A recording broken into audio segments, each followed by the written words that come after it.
그 후에 나는 또 다른 힘센 천사 하나가 하늘에서 내려오는 것을 보았습니다. 그는 구름에 휩싸여 있었고 머리 위로는 무지개가 떠 있었습니다. 얼굴은 마치 태양처럼 빛났으며 발은 불기둥 같았습니다. 그 천사의 손에는 펼쳐진 작은 두루마리 하나가 쥐어져 있었습니다. 그 천사는 오른발로 바다를 밟고 왼발로는 땅을 밟고 섰습니다. 그가 사자처럼 큰 소리로 부르짖자 7 천둥의 음성이 들려왔습니다. 내가 천둥이 하는 말을 받아 적으려 하자 하늘로부터 한 음성이 들려왔습니다. 7 천둥이 말하는 것을 기록하지 마라. 그것을 비밀로 하여라. 바다와 땅을 밟고 있던 천사가 하늘을 향해 오른손을 높이 들었습니다. 그는 영원히 살아계시며 하늘과 땅과 바다와 그 안의 모든 것을 지으신 하나님의 능력 앞에 맹세하며 이렇게 말했습니다. 더 이상 기다리지 않을 것이다. 7번째 천사가 나팔을 부는 날 하나님의 비밀스러운 계획은 이루어질 것이다. 이 계획은 하나님께서 그의 종들과 예언자들을 통해 이미 말씀하신 것이다. 하늘로부터 같은 음성이 들려왔습니다. 바다와 땅을 밟고 서 있는 천사에게 가서 그 손에 있는 두루마리를 받아라. 나는 천사에게 가서 그 작은 두루마리를 달라고 하였습니다. 천사는 내게 이것을 받아 먹어라. 배에 들어가면 쓰겠지만 내 입에서는 꿀처럼 달 것이다. 하고 말했습니다. 나는 그 두루마리를 천사의 손에서 받아 먹었습니다. 정말 입에서는 꿀처럼 달콤했지만 먹고 나니 배 속이 쓰라리고 아팠습니다. 그때 너는 많은 민족과 나라와 언어와 왕들에 대하여 다시 예언해야 한다. 라는 음성이 들려왔습니다. 오늘이 6월 첫 주일인데 시간적으로 보니까 계시록을 공부하는 것이 10월 말까지 쭉 계속해 나갈 터인데 한 반 정도 온 것 같습니다. 너무 다들 수고 많으십니다. 만나서 여쭤보면 좀 어렵기도 하고 혼란스럽기도 하고 우리가 잘 가고 있는 것일까 이제 이런 생각들도 계신 것 같습니다. 원래 계시록이 그렇습니다. 그래도 계속 신뢰하면서 걸어가면 주께서 은혜 주실 줄로 믿습니다. 계시록을 공부하는 것은 마치 어두운 숲속을 탐험하는 것 같다라는 생각이 듭니다. 그럴 때일수록 정말 나침반처럼 흔들리지 않는 중심을 잘 잡아야 되는데 한 3가지가 계시록을 이해하는 중심이라 말할 수 있습니다. 첫 번째는 하나님은 사탄과 악을 반드시 심판하신다라는 것이고, 두 번째는 그 모든 과정에서 주님은 당신의 백성들을 반드시 보호하실 뿐만 아니라 잃어버린 백성을 향한 부르심은 마지막까지 포기되지 않을 것이다. 그를 위하여 교회를 세우시고 또 성도를 훈련시키시고 세상 가운데 빛과 소금을 파송하실 것이다. 마지막 3번째는 여러 종말의 징조가 이 땅에 일어나게 될 터인데 그것이 무엇이든 간에 궁극적으로 그 주권은 하나님께 있는 것이다.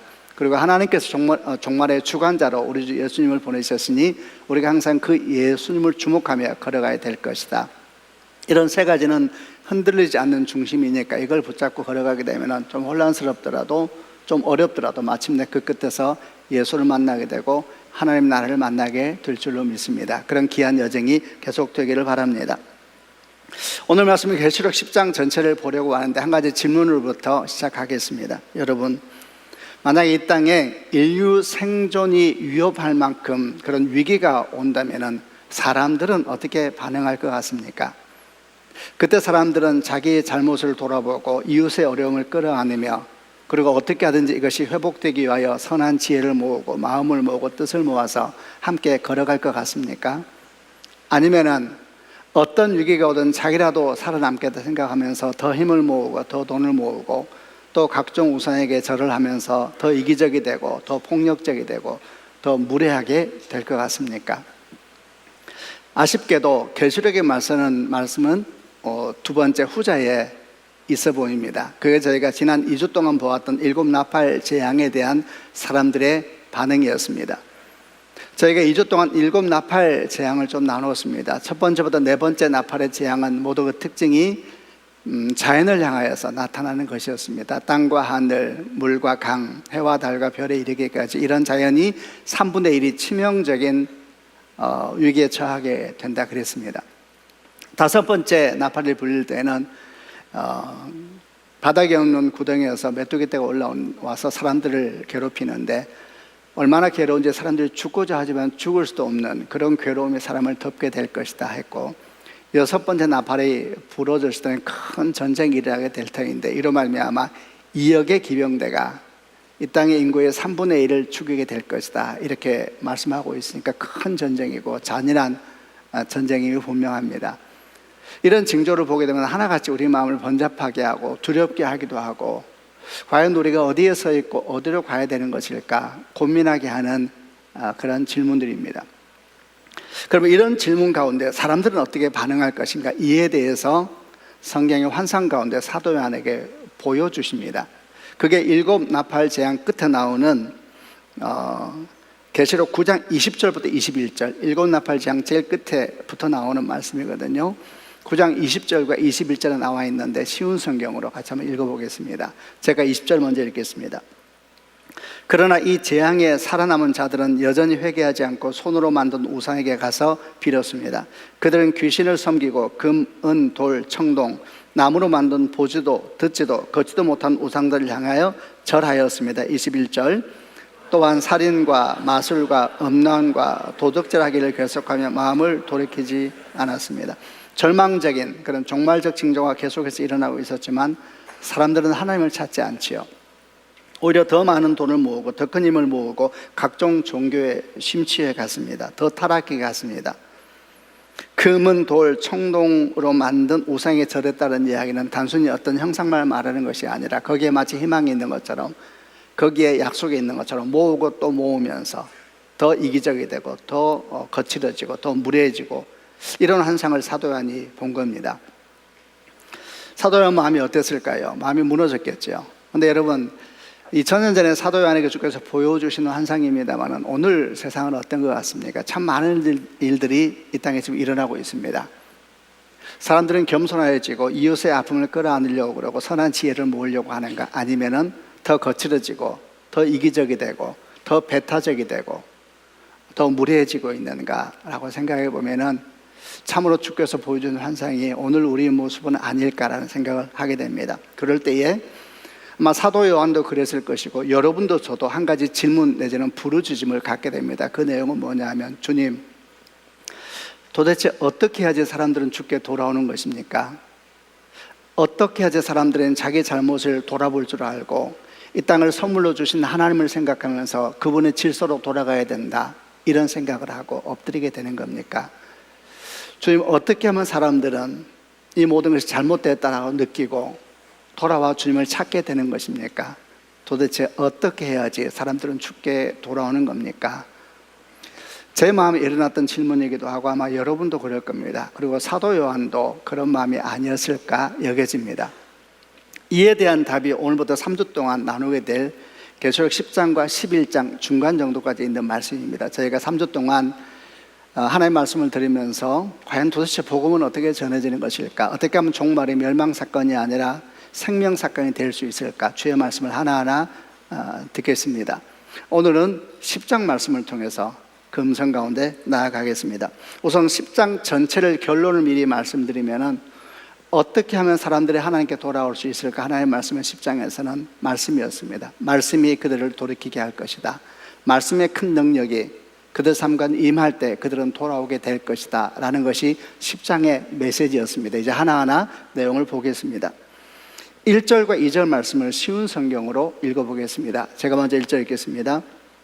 그 후에 나는 또 다른 힘센 천사 하나가 하늘에서 내려오는 것을 보았습니다. 그는 구름에 휩싸여 있었고 머리 위로는 무지개가 떠 있었습니다. 얼굴은 마치 태양처럼 빛났으며 발은 불기둥 같았습니다. 2절, 그 천사의 손에는 펼쳐진 작은 두루마리 하나가 쥐어져 있었습니다. 그 천사는 오른발로 바다를 밟고 왼발로는 땅을 밟고 섰습니다. 갑자기 사도 요한은 눈앞에 한 가지 환상이 펼쳐지는데, 그 환상이 또 다른 힘센 천사가 하나가 하늘에서부터 내려오는 환상을 보게 됐습니다. 그리고 이제 10장 전체가 펼쳐지게 되는데, 이걸 어떻게 지금부터 이해를 해 나가야 될까? 계시록 10장을 이해하는 키는 어디에 있냐면은 이 천사의 손에 들려있는 펼쳐진 작은 두루마리의 키가 있습니다. 10장 전체를 묵상하면 항상 이 두루마리를 중심으로 해서 보게 되면 금방 풀어집니다. 이 두루마리는 뭘 의미하냐면 하나님의 말씀, 성경을 의미하는 표현인데, 이 성경으로부터 10장 전체는 풀어지게 되는 거거든요. 우선 한 천사가 눈에 보였습니다. 천사는 어떤 모습을 가지고 있었느냐? 우선 손에는 펼쳐진 작은 두루마리가 있었는데, 그리고 구름을 옷 입고 있었고, 쉬운 성경은 휩싸여 있었다 이렇게 번역되었습니다만 원래 뜻은 옷 입고 있었다. 구름으로 그 몸이 쌓여 있는 겁니다. 얼굴은 해처럼 빛나고 머리 위에는 무지개가 있었습니다. 그리고 발은 불기둥 같았고, 한쪽 발은 바다를 밟고 있었고 하나는 땅을 밟고 있는 이런 모습이 사도 요한 눈앞에 환상으로 펼쳐졌습니다. 이 환상은 무엇을 의미할까? 이 환상은 말씀의 영광을 보여주는 환상입니다. 이 천사가 얼마나 영광스러우냐 여기에 초점이 있는 것이 아니고, 천사가 지금 손에 펼쳐진 두루마리를 들고 있잖아요. 이 두루마리의 영광을 보여주는 환상이고, 동시에 이 말씀을 가진 자, 이 말씀을 가진 자가 얼마나 큰 영광 가운데 있는가에 대해서 보여주는 환상이었습니다. 지금 사도 요한 마음은 도무지 사람들이 하나님께 돌아오지 않음으로 말미암아 여러분도 느끼는 것처럼 절망하고 있고, 도대체 어떻게 하면 사람들이 주께 돌아올 수 있을까 고민하며 부르짖는 마음 가운데 주님께서는 말씀의 영광을 보여주시는 겁니다. 그리고 말씀을 가진 자의 영광을 보여주는 것이죠. 말씀을 통해서 복음은 전해지리라, 이걸 이제 보여주고 계시는 것이죠. 그러면서 이 말씀의 영광이 뭔지를 1절과 2절이 몇 가지 설명을 해줍니다. 이 말씀의 영광은 뭔가? 첫 번째는 말씀의 영광은 예수님의 영광입니다. 이 천사의 손 위에 펼쳐진 두루마리가 있었다 그랬는데, 펼쳐졌다라는 이야기는 원래는 덮여져 있었다라는 이야기입니다. 그런데 어느 날 펼쳐지게 된 겁니다. 원래 성경은 여러분 덮여진 책입니다. 비밀이죠. 그런데 어떻게 열렸는가? 예수께서 이 땅에 오시면서, 그분이 십자가 못 박혀 죽으시면서 그분을 통해서 성경은 열리게 됐습니다. 그래서 모든 성경을 푸는 키는 예수 그리스도에게 있는 겁니다. 구약은 오실 예수님을 예언하고 있고, 신약의 사복음서는 오셔서 함께 계신 예수님을 말씀하고 있고, 사도행전 이후는 장차 다시 오실 예수님을 말씀하고 있는 내용이거든요. 그러니까 신구약 66권의 공이 예수를 중심으로 모든 말씀이 풀어지고 있어서 이 예수가 구약도 푸는 키이고 신약도 푸는 키입니다. 그래서 성경을 알고자 하는 자는 먼저 예수를 알아야 되는 것입니다. 예수를 만나지 않으면 어떤 사람도 그 책을 열린 책으로 볼 수가 없고, 그 사람에게는 영원히 덮여있는 책이 되기 때문에 그렇습니다. 여러분 한번 주변을 보십시오. 저는 이제 신학을 공부하고 목회를 하고 있는 사람인데, 신학교를 가보면 대단한 분들이 많습니다. 전 세계적으로도 정말 대단한 분들이 많지요. 근데 그분들 중에 적지 않은 사람들이 예수를 안 믿습니다. 예수께서 하나님의 아들이시며 사람이라는 그 신비를 받아들일 수가 없습니다. 그러면서 그들은 성경을 연구합니다. 탁월한 지혜와 열정을 가지고 히브리어를 공부하고 헬라어를 공부하고 고대 근동 언어를 공부하고 고고학적인 수고를 통하여서 당시 사람들은 어떻게 살았는지, 어떤 문화 속에 살았는지 하나하나 공부하고 수고하는 그들의 수고는 정말 존경받을 만한 할 만큼 놀랍습니다. 여러분, 그러나 그들은 그 시대를 알 수는 있고, 어떤 사람들이 살았으며 예수 주변에서 어떤 문화적인 일이 있었겠구나라는 것은 알 수 있을지라도 절대 성경은 그들에게 풀리지 않습니다. 예수라는 키, 그분을 믿고 그분이 하나님의 아들이시며 위대한 신비 가운데 있는 구원자이심을 알지 못한다면 뭘 하더라도 결국 주변을 맴도는 그런 사람들에게 말씀은 영원히 덮여있는 말씀이기 때문에 그렇습니다.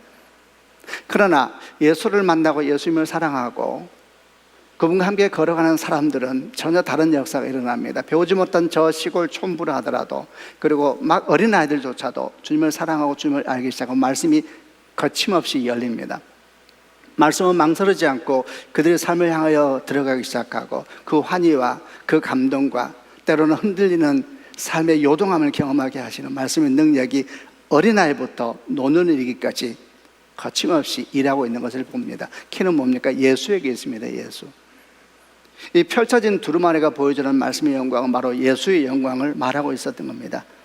말씀을 사랑하는가? 그 사람은 반드시 예수를 사랑합니다. 예수를 사랑하는 사람은 반드시 말씀을 사랑합니다. 예수님을 사랑하는데 말씀을 관심이 없다, 그런 사람은 없습니다. 왜냐하면 그 예수님은 우리에게 모든 말씀을 열어주시는, 하나님의 말씀을 여는 키이기 때문에 그렇습니다. 또 성경의 영광은 어떤 영광인가? 이 천사의 모습을 다시 한번 기억해 보시길 바랍니다. 천사는 구름으로 옷 입고 있었고, 얼굴은 해처럼 빛나고 머리 위에는 무지개가 있었습니다. 그리고 발은 불기둥 같았습니다. 이게 바로 말씀의 영광입니다. 말씀의 영광은 구름의 영광이며 빛의 영광이며 무지개의 영광이며 불기둥의 영광이죠. 구름은 뭡니까? 구름은 성경에서 신적 운송 수단으로 대표적으로 등장하는 것입니다. 구름을 타고 임하시리라. 구름은 하나님께서 우리 가운데 오시는 것을 상징하는 대표적인 성경의 표현 중에 하나이죠. 말씀이 그렇습니다. 말씀을 통하여 주께서 우리 삶을 치고 들어오시죠. 그것만이 아닙니다. 얼굴은 해처럼 빛나고 머리에는 무지개가 있다 그러죠. 해는 영광입니다. 무지개는 언약을 기억나게 하는 모습이죠. 하나님의 말씀은 우리에게 주의 영광을 보게 하며 그분의 언약이 뭔지를 알게 하고 그 언약 앞에 서게 하도록 우리를 인도하는 능력이시죠. 발은 불기둥 같다 그랬습니다. 불기둥은 40년 광야에서 보듯이 주의 인도하심과 주님의 동행과 보호하심을 의미할 뿐 아니라 발이라 그랬으니까 심판을 의미하기도 합니다. 말씀은 우리에게 정말 많은 것을 깨닫고 보게 하지요. 영광이 무엇인지 알 뿐만 아니라 그분이 우리를 보호하시며 덮으시며 동행하고 계심을 날마다 느끼게 하는 게 말씀입니다. 더 나아가서 반드시 악을 심판할 것이며 마침내 주의 빛의 영광이 이 땅 곳에 임하게 될 것이다. 계속 말씀하시죠. 우리는 말씀을 통해서 하나님을 느낍니다. 기도할 때 말씀을 통해서 기도 깊이 가운데 들어가죠. 말씀이 없이 기도가 있습니까? 그럴 수 없죠. 말씀을 붙잡고 기도하고 말씀을 붙잡고 주 앞에 엎드릴 때 우리는 영광을 봅니다. 주의 인재를 보고 주님이 나를 얼마나 사랑하시는지 우리에게 얼마나 분명히 약속하셨는지 하나하나 보며 걸어갈 수 있죠. 그게 말씀의 영광입니다. 또 계시록 10장은 말씀의 영광을 보여주면서 이런 모습도 보여줍니다. 천사가 서 있는데 한 발은 바다를 밟고 있었고 한 발은 땅을 밟고 있더라. 이런 환상을 보여주세요. 이 말은 뭘 의미하겠습니까? 말씀은 온 땅을 향하여 역사한다는 이야기죠. 여러분, 말씀은 믿는 자를 향해서만 주신 것이 아닙니다. 믿지 않는 자를 향해서도 온 땅을 향해서도 주신 말씀인 것을 기억하는 축복이 있기를 바랍니다. 그럼 믿는 우리는 누구인가? 먼저 그 말씀을 전해받은 사람이죠. 우리는 그 말씀을 통해서 생명을 보았습니다. 죽음의 길이 뭔지를 보았습니다. 돌이키는 것이 무슨 의미인지를 알게 되었고 어떻게 살 것인가에 대해서 길을 보게 되었습니다. 먼저 우리가 받았기 때문에 본 것이죠. 그럼 받은 우리는 어떻게 해야 되는가? 전해야 될 책임이 있는 것입니다. 그러므로 너희는 가서 모든 족속으로 제자를 삼아 아버지와 아들과 성령 이름으로 세례를 주고 내가 너에게 분부한 모든 것을 가르쳐 지키게 하라. 볼지어다 내가 세상 끝날까지 너와 항상 함께 있을 것이다. 먼저 말씀을 받은 사람들은 내 말씀에서 끝나지 말아야 되고 다른 사람의 말씀이 돼야 되고 그들의 말씀이 돼야 되고 얼굴을 본 적도 없는 누군가의 말씀이 되도록 말씀의 통로가 돼야 되는 것입니다. 우리는 말씀의 배달부와 같이 부름받은 사람이기 때문입니다. 그러면 받았는데 전하지 않으면 어떻게 될까요?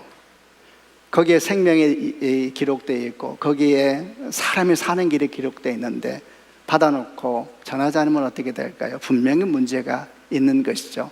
전하는 것은 사명입니다. 이런 것이 다 말씀의 영광이라고 1절과 2절을 보여주지요. 그런데 저는 1절과 2절 말씀의 영광을 보면서 아주 참 주목되고 기분이 좋아졌던 표현 하나가 있었습니다. 그것은 천사의 손에 있는 두루마리를 작은 두루마리라 이렇게 표현한 내용이 아주 저는 주목도 되고 마음이 너무 좋았습니다. 왜 작은 두루마리라고 표현을 했을까? 이 말은 이 두루마리 성경이 덜 중요하거나 덜 가치가 있다는 말은 전혀 아닌 것은 알 겁니다. 사실 비슷한 환상이 계시록 2장과 3장에 기록되어 있는데 그때는 그냥 두루마리라고 표현을 했습니다. 그래서 학자들은 뭐라고 말하느냐? 계시록 10장에 있는 작은 두루마리나 계시록 2장이나 3장에 있는 두루마리는 같은 것이다. 본질적으로 차이가 없다. 그럼 왜 계시록 10장에서는 작은 두루마리라고 표현을 했을까? 저는 당연히 생각하게 되죠. 그렇죠. 여러분, 이게 성경입니다. 얼마나 작아 보입니까? 더 작은 책도 있죠. 이 작은 성경이 생명의 말씀입니다. 작은 두루마리라는 것은 우리가 얼마나 가까이 할 수 있는지, 쉽게 접할 수 있는지, 얼마나 쉽게 우리가 붙잡을 수 있는지, 얼마나 쉽게 우리가 볼 수 있는지, 얼마나 쉽게 우리가 공부할 수 있는지를 의미하는 단어처럼 저에게 들려서 기분이 좋았습니다. 여러분, 이 작은 책이 생명입니다. 이 작은 책이 영광입니다. 여러분, 천사가 나타난 모습은 천사의 영광이 아니라 그랬습니다. 말씀의 영광이며 말씀을 끌어안고 있는 자의 영광입니다. 여러분의 영광입니다. 여러분, 이 영광을 그냥 흘러보내겠습니까? 혼자 누리겠습니까? 아니면은 이 영광을 누군가에게 흘러보내는 성도가 되시겠습니까? 여러분도 그러하고 우리 교회도 그러하고 그 영광을 마음껏 흘러보내서 많이 지친 분들, 많이 힘든 사람들에게 쉴만한 곳으로 인도하는 그런 성도와 교회가 되기를 주님의 이름으로 축원합니다. 이렇게 말씀의 영광을 보여주고 난 다음에 3절부터 7절은 또 무엇을 말씀해 주시냐면 그 말씀을 우리가 어떻게 대해야 되는가에 대한 몇 가지 말씀을 하십니다. 우선 3절 말씀을 개역개정으로 한번 읽어보겠습니다. 3절은 개역개정입니다. 시작. 사자가 부르짖는 것 같이 큰 소리로 외치니 그가 외칠 때에 7 우레가 그 소리를 내어 말하더라. 사자가 부르짖는 것 같이 큰 소리를 외쳤니 누가 그랬습니까? 이 두루마리를 손에 편 것을 쥐고 이 천사가 사자가 부르짖는 것 같이 큰 소리를 외쳤다 이렇게 말을 합니다. 그러자 어떤 소리가 나오느냐, 7 우레의 소리가 나오기 시작합니다. 7 우레는 성경에서 하나님의 음성을 상징하는 표현입니다. 그분의 그 음성의 크심, 위대하심, 완전하심, 거룩하심을 표현하는 것이 7 우레라고 표현이 되어 있거든요. 쉬운 성경은 7 천둥이 말하더라 이렇게 번역이 되어 있습니다. 이 말씀을 가진 천사가 입을 열어서 사자처럼 부르짖었다 그랬습니다. 여러분, 이것이 말씀을 가진 자의 모습이 되어야 됩니다. 말씀을 가진 자는 담대해야 됩니다. 용사가 되어야 됩니다. 그 소리가 크고 작고의 문제가 아니겠죠. 무리하게 말하는 말이 아닙니다. 그러나 말씀을 가진 자는 말씀에 대해서 담대해야 됩니다. 사자처럼 담대해야 됩니다. 우리가 그런 믿음을 가지고 작은 소리로 말하든 큰 소리로 말하든 간에 겸손함으로 가난한 마음으로 우리 말씀을 선포하기 시작할 때 입에서 나오는 그 작은 소리일지라도 담대하게 선포하면 어떤 일이 생기는가? 입에서 나오는 순간 주께서 기름을 부으십니다. 그리고 그 음성은 7 우레의 음성으로 변화되는 것입니다. 여러분, 얼마나 멋있습니까? 하나의 음성이 일하게 되는 것입니다. 우리가 위대한 것이 아니고 우리가 주의 말씀을 담대하게 말하기 시작하고 담대하게 전하기 시작할 때 성령께서 기름 부으셔서 우리의 그 작은 그러나 담대한 그 음성이 7 우레의 음성으로 변화되는 것입니다. 이런 마음으로 우리가 성경을 대할 수 있다면 성경을 바라보면서 선한 자신감을 가지셔야 됩니다. 여러분, 성경은 진리입니다. 이를 믿는 축복이 있기를 바랍니다. 이 말씀을 향하여서 뜨거운 마음이 있어야 됩니다. 마음이 설레야 됩니다. 이 말씀을 보면서 하나님의 기쁨을 누리는 성도가 되어야 합니다. 이 말씀을 전할 때 사자가 부르짖듯이 담대함으로 선포하는 성도가 되기를 주님의 이름으로 축원합니다. 그때 주께서 일하십니다. 7 우의 음성이 나오더라 이렇게 말을 하고 있습니다. 이렇게 하나님의 말씀은 얼마나 우리에게 위대하게 일하는가, 우리가 어떻게 할 때에 그 음성이 음성되는가, 담대하라 그렇게 말씀을 대하라는 것을, 말씀을 자신감 있게 대하고 기쁘고 감사하게 대하라. 그때 역사는 일어나리라. 그 다음에 4절은 좀 뒤에 말하겠습니다. 5절과 7절은 또 뭐에 대해서 말하냐면은 이 말씀은 반드시 이루어지리라 라고 말씀을 합니다. 5절 말씀에 바다와 땅을 밟고 있던 천사가 하늘을 향해 오른손을 높이 들면서 선포하듯이 말합니다. 지체하지 아니하리라. 7번째 나팔이 붙는 날, 7번째 나팔이 부러지면 7 대접이 쏟아지거든요. 7번째 나팔이 부러지는 날 마침내 모든 것이 이루어지리라 이렇게 말씀을 합니다. 여기서 말씀에 대한 우리의 태도는 무엇이냐? 말씀은 반드시 이루어집니다. 말씀은 반드시 이루어집니다. 이런 마음으로 말씀을 대하라. 그래야 된다라는 것이 5절과 7절 말씀이죠. 이제 그러면 제가 개인적으로 아주 주목해 보았던 4절 말씀을 조금 더 보겠습니다. 4절은 쉬운 성경으로 읽어보겠습니다. 4절입니다. 시작. 내가 천둥이 하는 말을 받아 적으려 하자 하늘로부터 큰 음성이 들려왔습니다. 7 천둥이 말하는 것을 기록하지 말라. 그것을 비밀로 하여라. 사도 바울이 앞에서 7 천둥 7 우레가 말하는 것 같은 음성을 들었을 때 그 장엄하심과 그 위대하심과 그 충만하심 때문에 그나마 죽은 자처럼 됐을 때죠. 그런데 즉시 자기 사명을 합니다. 그는 전해야 될 사명이 있었죠. 그래서 받아 적으려고 합니다. 받아 적으려고 하자 또 다른 음성이 들립니다. 적지 마라. 그것을 비밀로 하라. 이렇게 말씀을 하여서 이 7 우레가 전하였던 말씀은 계시록에 기록되지 않게 됩니다. 이런 상황은 우리에게 무엇을 말씀해 주느냐? 이 모든 이런 상황은 하나님의 말씀은 모든 것이 성경에 기록된 것은 아니다라는 것을 알려주지요. 이 말은 성경에 뭔가 부족하거나 빠져있다는 것이 아니라 어떤 말씀은 하나님께서 감추어 놓으셨다라는 의미입니다. 대표적인 것이 종말의 날짜와 같은 것이죠. 날짜만이 아닙니다. 성경은 백과사전이 아니거든요. 모든 것을 다 기록한 것이 아니라 목적이 있고 의도가 있고 방향이 있게 기록된 말씀입니다. 왜 감추어 놓으셨을까? 감추어 놓으신 것이 복이니까 감추어 놓으셨지요. 그러면서 하나님께 우리에게 뭘 요구하시는가? 믿음을 요구하십니다. 그리고 인내를 요구하시죠. 여러분도 아마 많이 경험해 보셨을 것입니다. 답을 보여달라고 내가 어떻게 해야 되냐고 간절히 울면서 기도도 때때로 주님은 침묵하십니다. 그리고 우리 마음에 들려오는 소리는 나를 신뢰하라, 나를 신뢰하라, 그리고 인내하라, 그렇게 말씀하시고 요구하시죠. 저는 이런 모든 것이 하나님의 복이라고 생각합니다. 왜 주께서 그리 말씀하시는 것일까? 그 믿음, 그 인내, 그 기도의 신비 속에서 주께서 일하시기 때문에 그렇죠. 신앙은 정답을 찾아가는 여정이 아니잖아요.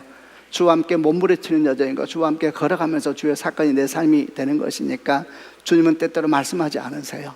그리고 믿음을 요구하세요. 나를 신뢰하라, 나를 믿어라, 그리고 인내하라, 함께 걸어가자, 내가 너를 절대 떠나지 않을 것이다, 그러면서 같이 걸어가자 그러세요. 저는 그 걸음에 신비가 있다고 생각합니다. 그 믿음을 가지고 그 주의 말씀을 믿고 걸어가게 되면 마침내 주께서 일하시게 될 겁니다. 모든 것을 다 알아야 믿겠다, 여러분, 그 말은 너무 교만한 겁니다. 항상 우리가 말씀 나누는 것처럼 무조건적인 신앙을 우리는 경계하고 경계해야 됩니다. 그래서 묻고 또 물어야 되죠. 묻고 또 물으면서 주의 뜻을 알아야 되지만 동시에 우리는 기억해야 됩니다. 감추어진 것이 있습니다.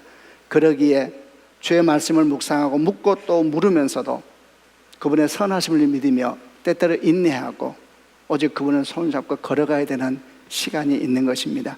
그 신비가 말씀을 대하는 태도가 되어야 하는 것입니다. 이제 오늘 거의 결론과 같은 8절부터 11절 말씀을 보려고 합니다. 이것은 거의 핵심에 대한 말씀입니다.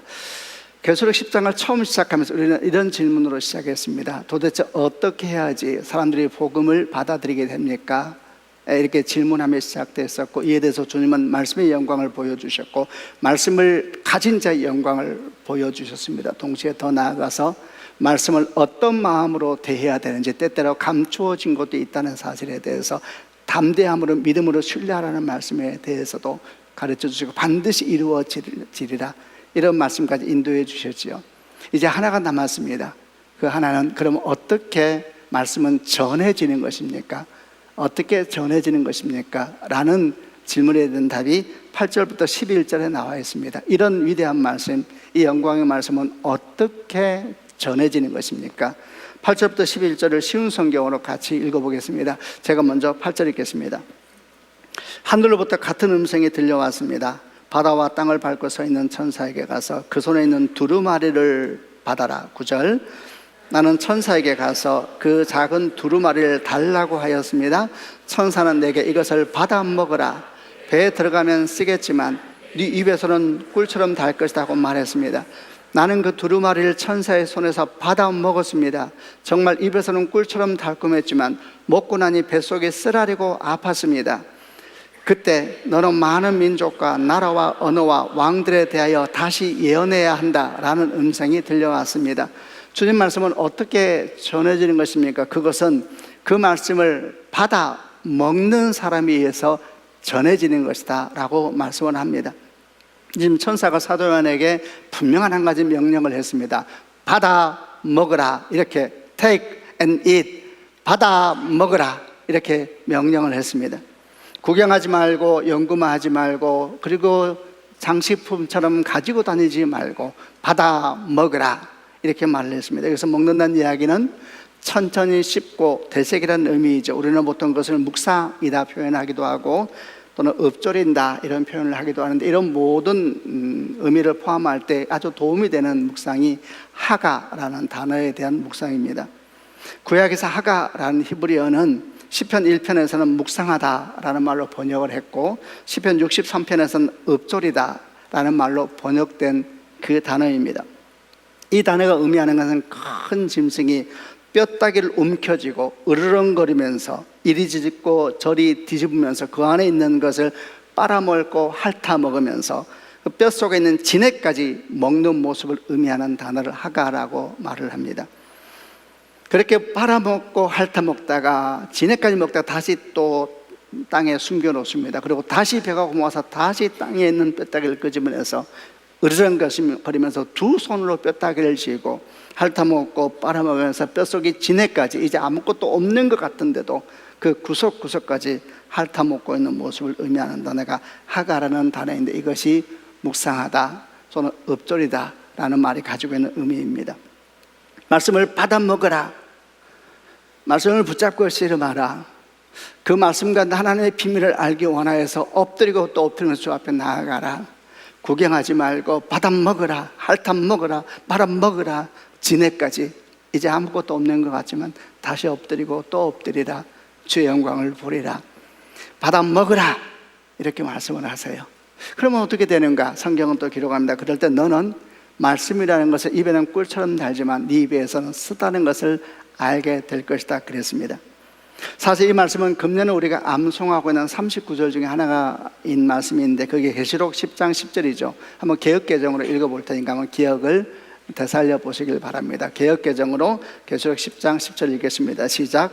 내가 천사의 손에서 작은 두루마리를 갖다 먹어버리니 내 입에는 꿀같이 달아 먹은 후에 내 배에서는 쓰게 되더라.